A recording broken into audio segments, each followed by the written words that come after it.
안녕하세요. 마이크로소프트 팀즈 인 스쿨 2019 제2강 마이크로소프트 팀즈의 철학 이렇게 제가 붙였습니다. 여기서 철학이라는 것은 마이크로소프트 팀즈를 학교에 도입했을 때의 그런 철학들을 이야기합니다. 처음 마이크로소프트 팀즈를 학교에 적용했을 때 마이크로소프트사가 이야기하기를 이런 이야기들을 했습니다. 마이크로소프트는 팀즈는 가장 조용한 학생들의 목소리를 포함한 모든 교실에 있는 사람들의 이야기들을 다 담고 싶다라고 이렇게 표현했습니다. 제가 이 이야기를 들었을 때 처음 생각나는 게 제 학생의 경우를 들 수 있는데요. 제 학생 중에서 이제 통합반 학생이었는데 이 학생은 자기 여동생과 어머니와만 대화를 하고요. 그 외에 세상의 모든 사람과 닫혀 있는 그런 학생이었습니다. 하지만 이 학생이 온라인에서는 나중에 알게 됐는데요. 학교에 오면 이야기를 하지 않았지만 온라인상에서는 많은 친구들과 정말 이야기를 잘 나누고 있었어요. 그래서 정말 정상인 친구와 별 차이가 안 느껴질 정도로 그렇게 똑같이 이야기도 하고요. 저 자신의 생각들을 전달하고 이렇게 하는 것을 제가 봤습니다. 참 마이크로소프트의 이 팀즈가 처음 나왔을 때 저는 이 제품이 정말 학교에 있는 많은 사람들의 목소리를 다 담을 수 있겠구나 라고 생각을 했습니다. 아마 저와 같이 공부를 하시면은 정말 교수학습에 많은 학생들 그리고 또 동료들의 이야기들을 한 곳에서 모아서 듣고 또 그것을 같이 나눌 수 있는 좋은 그런 도구라고 생각됩니다. 자, 원래 마이크로소프트에서는 구글 클래스룸이라고 해가지고요. 이제 클래스룸에 이렇게 대응되는 제품이 이전에 나오게 되었습니다. 그 제품의 이름이 마이크로소프트 클래스룸이라는 제품이 먼저 나왔습니다. 2010년대 초반에 나왔는데요. 그 제품을 이렇게 사용해 봤는데 저는 2016년까지 그러니까 팀즈가 나오기 전까지 사용해 봤습니다.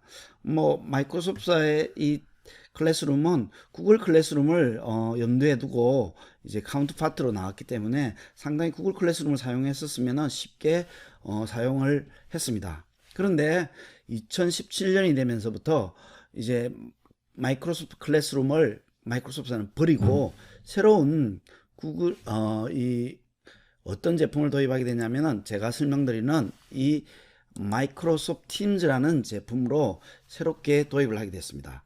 그 이유는 처음에 이제 마이크로소프트 클래스룸 같은 경우에는 구글 클래스룸에 영향을 많이 받았습니다. 그러다 보니까 숙제를 내고 숙제를 받는데 그것에 초점을 가지고 있었다고 하면 이제 마이크로소프트에서는 이렇게 해서 안 되겠다 라고 해서 마이크로소프트의 이런 협업과 커뮤니케이션의 전통들을 굉장히 강하거든요. 그런 협업과 커뮤니케이션의 전통들을 함께 녹여내는 제품을 새롭게 만들자라고 해서 이제 만들게 되었습니다. 그 다음에 또 학교에서 일어나는 일들이 오로지 숙제에만 어사인먼트라고 이렇게 부르는 것은요, 숙제인데 숙제에 포인트만 맞춰진 것이 아니라 서로 다양한 여러 가지 교과 외의 활동들도 있을 수 있습니다. 그런 활동들의 이야기들도 다 담아보자.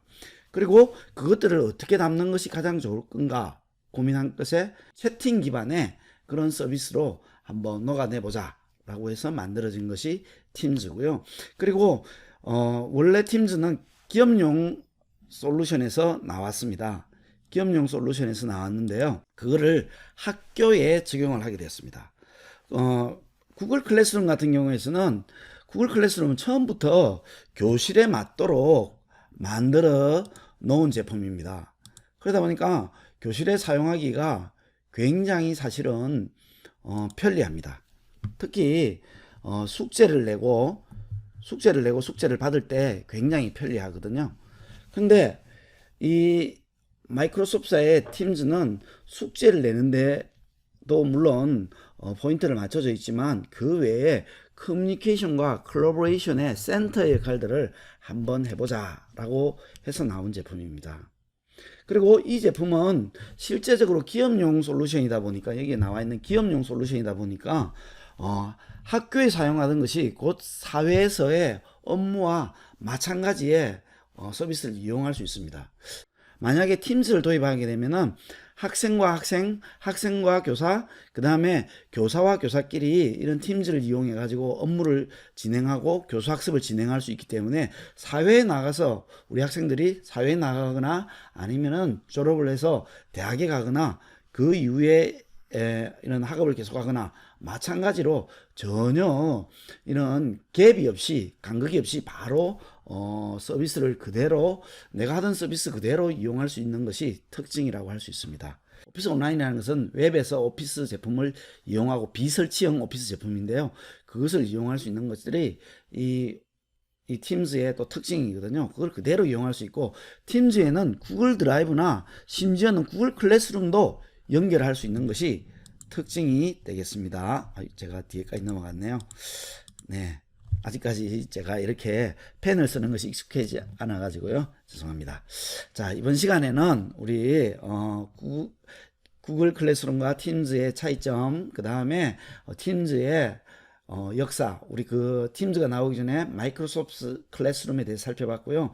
그리고 교실에 있는 모든 작은 목소리도 다 담겠다고 하는 그 팀즈의 철학을 살펴봤습니다.